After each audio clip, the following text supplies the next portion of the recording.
They said the swamp swallowed things whole, that if something slipped beneath that dark Louisiana water, it didn't come back.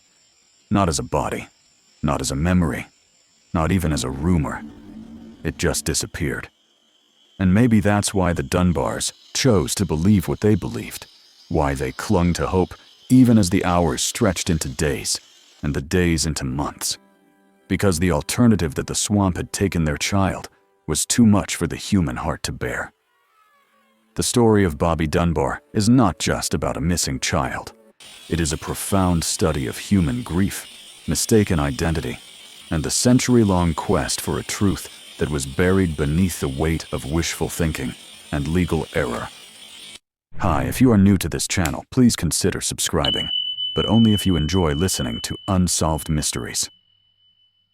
The tragedy began on Friday, August 23, 1912, when the Dunbar family traveled into the humid stillness of Swayze Lake, a place where the line between earth and water blurred into marsh and shadow, located near Opelousas, Louisiana. Leslie and Percy Dunbar, a respectable middle-class couple, brought their two sons, 4-year-old Bobby and his younger brother, 3-year-old Alonzo, for a short outing. It was supposed to be a simple fishing trip, a fleeting escape from the dry heat of their town life, a day of minnows and laughter, of a little boy in a straw hat pointing out dragonflies skimming across the water. Swayze Lake, an oxbow lake formed from a bend in the Mississippi River, was deceptively calm. It was the kind of place where the cypress trees crouched inward, their knees jutting from the dark water, and the Spanish moss hung low enough to brush your shoulder. It was a place teeming with life and hidden danger. Venomous cottonmouth snakes slid just beneath the surface. Massive alligators basked in the still, shallow heat. People who lived nearby respected the place. Outsiders underestimated it. Its quiet beauty masked a deadly indifference.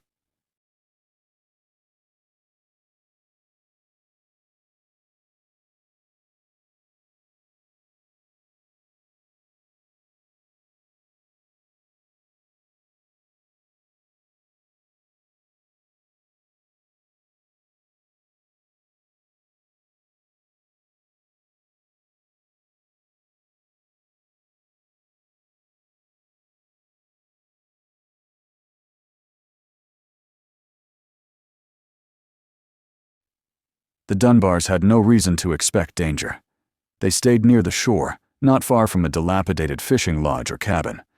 Bobby, a small boy for his age, described as having blonde hair and blue eyes, toddled along the banks, digging his feet into the mud, leaving small barefoot tracks that baked quickly into the clay.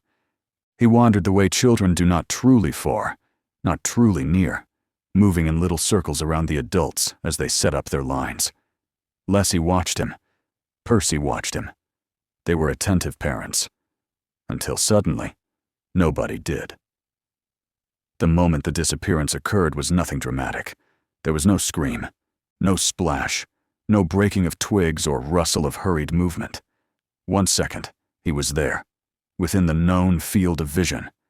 The next, he wasn't. This quiet, instantaneous removal suggested either a non-violent abduction or a quick, silent accident in the treacherous landscape. At first, Leslie and Percy assumed he'd simply wandered a few yards away, perhaps behind the cabin or down by the raised wooden trestle where the railroad cut cleanly through the dense brush. But when they called his name once, twice, louder, the sound seemed to be instantly swallowed by the towering trees and thick humidity. Within minutes, the search turned frantic. Percy Dunbar, joined quickly by local residents, pounded along the banks. Men tore through the tall reeds and sharp palmetto. Leslie shouted until her voice cracked, her maternal panic becoming a terrible siren call over the quiet water. Someone ran to the nearest homes.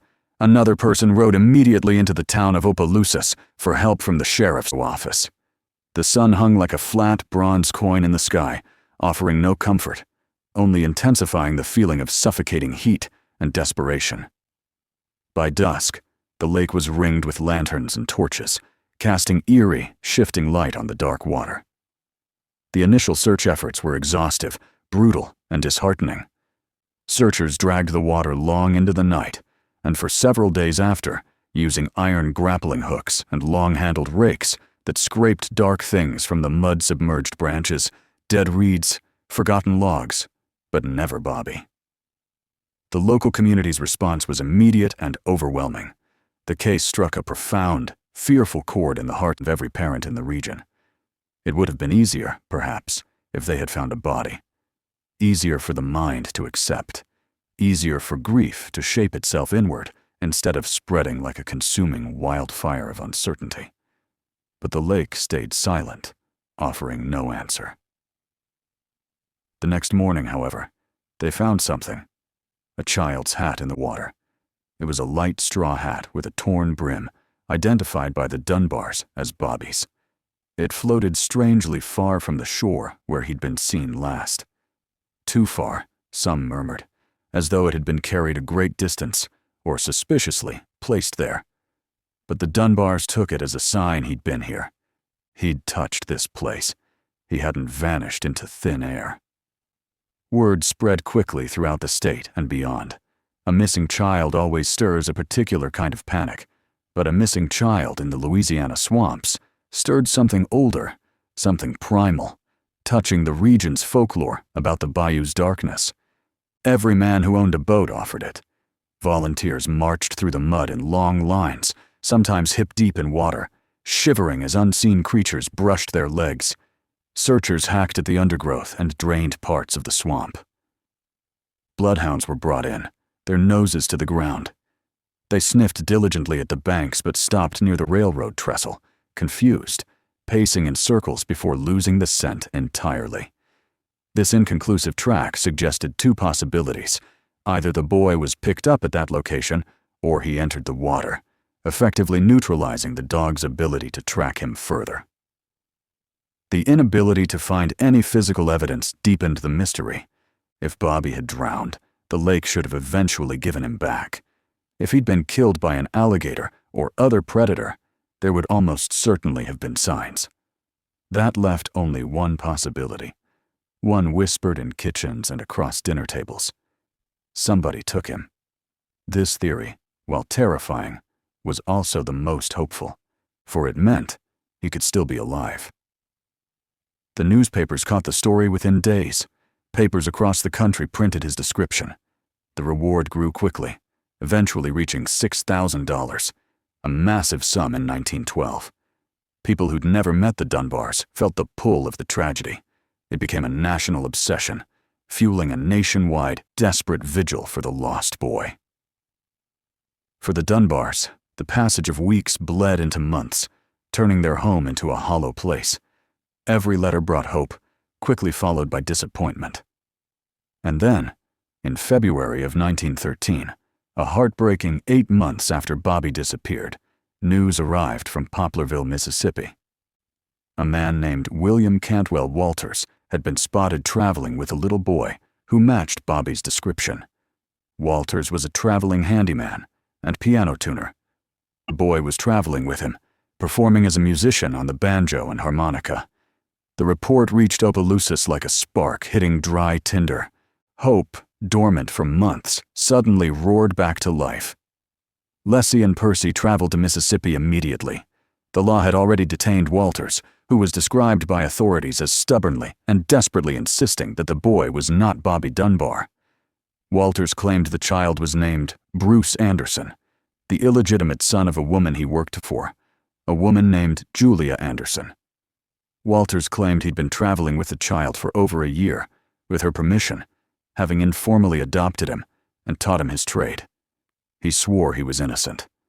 They locked him in jail anyway, operating under the heavy assumption that the child must be the missing Dunbar boy. When the Dunbars first saw the little boy, the accounts of the meeting were immediately contradictory. Some newspapers claimed the child leapt into Leslie's arms and cried, "Mama!" Other, more subdued accounts claimed he stared blankly at her, unsure or simply frightened by the crowd and his arrest. The first meeting was profoundly uncertain. The second meeting, however, provided the certainty the Dunbars needed. After he'd been bathed, his hair combed, his face scrubbed, Leslie Dunbar was allowed to examine the boy's body privately. She looked for specific birthmarks, scars, or small physical injuries that only a mother would recognize. Leslie claimed to find what she needed to find: 2 small scars on the child's body, one near his toe and one above his ankle, and possibly a slightly misaligned tooth. "This is my Bobby," she said. A mother's certainty carries immense weight. The law agreed. The newspapers celebrated. The nation sighed with relief. The lost boy had been found. Walters, the handyman, shouted into the courtroom that they were making a terrible mistake, that they were stealing a child from the only family he'd ever known. He was ignored, charged with kidnapping, and later sentenced to 2 years in prison, convicted solely on the positive identification made by the Dunbars. And that should have been the end of it. But 3 days later, on February 17th, 1913, another woman arrived. She stepped off the train in Opelousas, exhausted, frightened, and poor. Her name was Julia Anderson. She had traveled nearly 900 miles from her home in North Carolina to reclaim the boy she swore was her son, Bruce Anderson. She told anyone who would listen that the little boy was her son, that she was unmarried, and that she worked long hours at a lumber mill. She explained that she had allowed Walters, a family friend, to take Bruce on a short, promised trip. She had not stolen him. She had not abandoned him. She demanded to see the boy. The newspapers did not treat her kindly. Julia Anderson was an unmarried, working-class woman in the early 20th century South. Her poverty was immediately viewed as a kind of moral failure. Reporters referred to her in print as simple, hysterical, and untrustworthy. She was a poor, rural woman facing a respectable, middle-class family with powerful, grieving allies. The court decided to test her. They brought in several children for her to identify. Julia was unable to immediately pick out her own child. She explained that her son had grown, was wearing unfamiliar clothes, and was terrified, having been detained. She asked the officials to let her spend time with him, to comfort him, or to see him again after he had been rested, believing her son would recognize her touch or voice when calmed. The officials in the court refused this request. One paper wrote that she turned pale and fainted. Another wrote that she was confused and unreliable. The public had chosen its ending, and Julia Anderson was an inconvenient, untidy complication. Julia begged the court to return the boy to her. She swore Walters was innocent. She swore the child was hers. But her words fell into the heavy, predetermined silence of a courtroom already convinced. The judge dismissed her claims. The boy was declared legally and publicly to be Bobby Dunbar. Leslie went home with the child. Percy carried him onto the train as reporters snapped pictures. Opelousas greeted him like a hero rescued from a dark fairy tale. The Dunbars rebuilt their life around him. The boy they had taken was raised as Bobby Dunbar. Julia returned to North Carolina, heartbroken, carrying the weight of losing her son in a courtroom that had never truly listened to her side of the story. She spent the rest of her life insisting that her son, Bruce, had been stolen from her. Years passed. William Cantwell Walters, after serving a period of his sentence, was freed when his conviction was overturned on appeal. Prosecutors declined to retry him. He lived the rest of his life insisting he had been punished for a crime that never happened. The boy raised as Bobby Dunbar grew into a man. He married. He had children.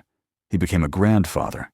People whispered sometimes, wondering whether the story about the swamp was truly closed, but the man denied any doubts. When he spoke of the case, he said he knew who he was. He knew where he belonged. He died in 1966. But there are truths that lie dormant, waiting for a different generation to ask the right questions. In the early 2000s, a granddaughter of the man raised as Bobby Margaret Dunbar Cutright became curious about the old newspaper clippings. She researched the case and discovered the glaring inconsistencies, the contradictions, and the strange gaps in the legal and investigative records. Her father, Bobby Dunbar Jr., the son of the man raised as Bobby, agreed reluctantly to take a DNA test. The test was designed to compare his DNA to that of Alonzo Dunbar's son, the son of Bobby's biological brother. The test would definitively prove or disprove whether the man raised as Bobby Dunbar was, in fact, the biological child of Percy and Leslie Dunbar. The results shattered 92 years of certainty and belief. There was no genetic match. The man raised as Bobby Dunbar was not genetically related to the Dunbar family. The court of 1913 had been wrong. The press had been wrong. The law had been wrong. And the Dunbars, desperate, grieving, vulnerable, had clung to a child who wasn't theirs because they needed him to be. The boy found with Walters was, by the strongest measure of probability, Bruce Anderson, Julia Anderson's son. The reunion parade, the celebrations, the newspaper headlines, all were built upon a mistake so profound that it rewrote the history of two families in opposite directions, one gaining a son, the other losing one. The real Bobby Dunbar, the 4-year-old boy lost at Swayze Lake on August 23, 1912, was never found. He remains one of America's oldest missing child cases, a century-old wound with no body, no culprit, and no definite answers. The most common and grimly probable theory is accidental drowning. Given his age and the extremely treacherous nature of the bayou shoreline, Bobby could have slipped quietly beneath the water a few feet from the bank, perhaps get entangled in underwater reeds. This theory is given greater weight by the discovery of his hat far out in the water. Swayze Lake has kept its silence for over a century. What remains is not just the mystery of the missing boy, but the profound human consequences of the mistake. Julia Anderson, who spent her life insisting her son was stolen, was vindicated nearly 100 years after she died. Leslie Dunbar, who lived her life believing she had found her son, unknowingly left behind a legacy of mistake. The boy raised as Bobby lived his entire life, convinced he was one person, only for the truth to emerge after his death. And William Cantwell Walters, the itinerant handyman, was likely an innocent man, imprisoned and branded a kidnapper for the rest of his life.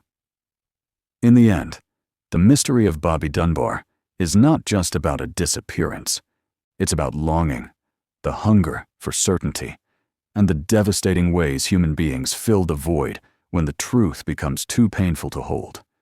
It is a story of a child lost and a child found, and how the world, desperate for a miracle, mistook one for the other, creating a tragedy with two victims, the boy the swamp truly took, and the boy the world mistakenly reclaimed.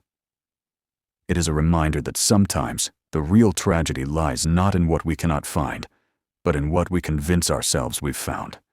And the swamp, patient as ever, keeps the rest. Thanks for listening. If you've made it this far into the video, you might as well give this video a thumbs up and subscribe to the channel. Also, check out the 2 videos on screen.